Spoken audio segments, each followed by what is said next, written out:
नमस्कार मंडळी. लग्नानंतर होईलच प्रेम या मालिकेच्या आजच्या पुढील भागात आपल्याला असं पाहायला मिळालं.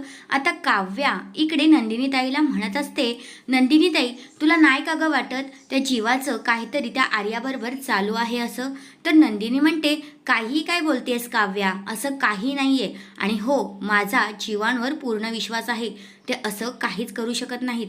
तर काव्या तिला खूप समजवण्याचा प्रयत्न करत असते, परंतु नंदिनी काव्याचं काही एक ऐकून घेत नाही. दुसऱ्या बाजूला पार्थ मस्तपैकी डोकं फुसून घेत असतो आणि म्हणत असतो, वा वा, किती छान, किती मस्त वाटतंय खरंच. माझ्या फिसकारलेल्या मांजरीच्या हातामध्ये काही वेगळीच जादू आहे, तिला किती काळजी आहे माझी, असं बोलत असतो आणि मस्त तो एन्जॉय करत असतो केस पुसणं. पण हो, तिथे फिसकारलेली मांजर नसून आपली रम्या असते आणि रम्या मात्र खूपच खुश होत असते, कारण पार्थला आनंद होत असतो ना, म्हणून. तेवढ्यातच आता पार्थ नाव नाही घेत आणि सरळ असाच बोलत असतो, आता मस्त वाटते, असं नेहमी करत जा. असं बोलल्यानंतर काव्या, आता हे सगळं काही ऐकलेलं असतं काव्याने. आता काव्या रम्यालाच 2 शब्द बोलेल की पार्थला सुनावेल. तुम्हाला काय वाटतंय ते कमेंट करून नक्कीच सांगा. धन्यवाद.